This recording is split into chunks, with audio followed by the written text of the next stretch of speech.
নমস্কার। কুস্তি United Primary Teachers welfare অ্যাসোসিয়েশনের পক্ষ থেকে আপনাদের সকলকে স্বাগত জানাচ্ছি। একটা বিষয় দীর্ঘকাল ধরে আমরা দেখে আসছি, এটা খুব সচেতনভাবেই করা হয়েছে প্রাথমিক শিক্ষার ক্ষেত্রে বিশেষ করে। সেটা এই সরকার বলুন বা পূর্বতন সরকার। বিভিন্ন সরকারি প্রকল্পকে নিজেরা শিক্ষা দপ্তর বরাদ্দ না করে শিক্ষক শিক্ষিকাদের দিয়ে সেই প্রকল্পগুলোকে উতরে নিয়ে চলার একটা প্রচেষ্টা বলুন, একটা মানসিকতা দপ্তরের কাজ করে। যেমন ধরুন খেলা, শিশুদের খেলা হবে। টাকা দেবেন কে? কেন? শিক্ষক শিক্ষিকারা। এটা যেন দস্তুর। মানে সরকারি প্রকল্প, প্রাথমিক শিক্ষায় বিভিন্ন প্রকল্প চালিয়ে নিয়ে যাবেন শিক্ষক শিক্ষিকারা। এখন ধরুন প্রত্যেকটা প্রাথমিক বিদ্যালয়ে নিয়ম করে সমস্ত কাজ ডিজিটালাইজ করতে হয়। মার্কশিট দেওয়া বলুন বা এন্ট্রি বলুন, সমস্ত কিছুই। অথচ মজা হচ্ছে কোনো প্রাথমিক বিদ্যালয়ে কিন্তু কম্পিউটার নেই। তাহলে কাজটা করবেন কারা? কিভাবে কাজটা হবে? কেন? প্রাথমিক শিক্ষকরা তো আছেন। নিজেদের পকেটে টাকা খরচা করে বিভিন্নভাবে ব্যাপারটাকে ম্যানেজ করে নেবেন ঠিক। এই ধারা চলছে এবং যত দিন যাচ্ছে সেটা বাড়ছে। এখন আবার একটা নতুন হুজুগ উঠেছে। এটা হুজুগই বলব। শিক্ষক শিক্ষিকাদের নাকি অ্যাটেন্ডেন্স দিতে হবে অনলাইনে। খুব ভালো কথা। আমরা সংগঠনগতভাবে এটাকে স্বাগত জানাচ্ছি। আমরা মনে করি শুধু প্রাথমিক স্কুলগুলো কেন, প্রত্যেকটা জায়গাতে বায়োমেট্রিক অ্যাটেন্ডেন্স চালু হওয়া প্রয়োজন। কিন্তু সাথে, সাথে এটাও মনে করি সেই অ্যাটেন্ডেন্সটা সরকারি পরিকাঠামো ব্যবহার করে হওয়া প্রয়োজন। শিক্ষক শিক্ষিকাদের গ্যাঁটের টাকা খরচা করে মোবাইল কিনে তাতে আমার টাকা খরচা করে আমি ডেটা প্যাক ভরাবো, আর সেই পরিকাঠামো ব্যবহার করে সরকার আমার হাজিরা করাবেন, এটা হতে দেওয়া যাবে না। এটা আমরা মেনে নেব না এবং মেনে নিচ্ছিও না। ঠিকই শুনছেন। উত্তর দিনাজপুর জেলার এডিআই, তিনি একজন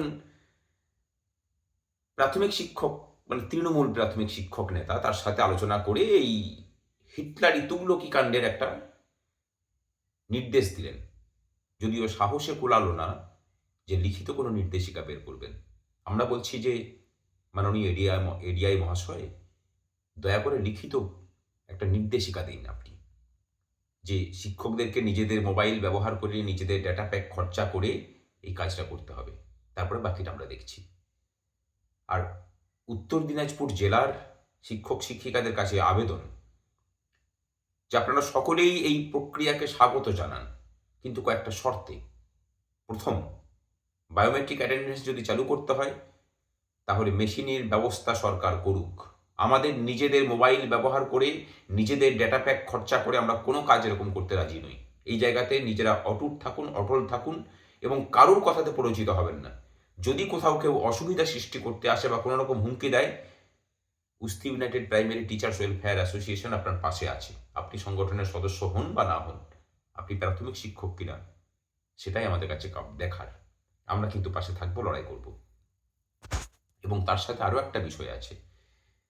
সেটা হলো যে এই যে মোবাইল ব্যবহার করা হবে তার একটা থার্ড পার্টি নাকি সেটার অ্যাপ তৈরি করবেন। কেন? এনআইসি নেই? কেন্দ্রীয় সরকারের সংস্থা, যারা অত্যন্ত দক্ষতার সাথে সারা দেশ জুড়ে কাজ করেন, তাদেরকে দিয়ে অ্যাপ ডেভেলপ করানো গেল না? নাকি এই অ্যাপের মাধ্যমে কোনো রকম তোলাবাজি করার প্রচেষ্টা প্রশাসন এবং শাসক দল মিলে করছে?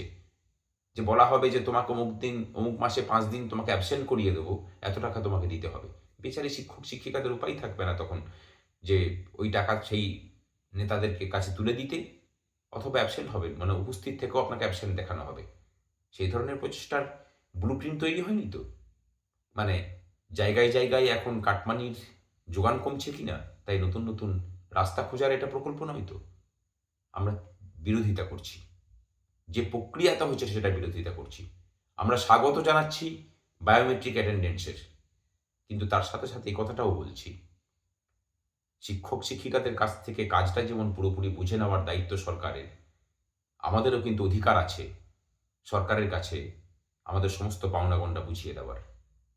৩৯% মহার্ঘ ভাতা বাকি। সিনিয়র টিচারদের বেতন বৈষম্য আছে, নোশনাল নেই। সমস্ত কিছু মিটিয়ে দিন, বায়োমেট্রিক চালু করুন, দেখুন শিক্ষার হাল বদলে যাবে। ততদিন পর্যন্ত এসব তুগলকি কাণ্ড করতে এলে Usthi United Primary Teachers Welfare Association আছে আপনাদের বিরুদ্ধে রুখে দাঁড়ানোর জন্য। শিক্ষক ঐক্য জিন্দাবাদ, প্রাথমিক শিক্ষক শিক্ষিকা ঐক্য জিন্দাবাদ, ইউপিডিডব্লিউ জিন্দাবাদ। নমস্কার।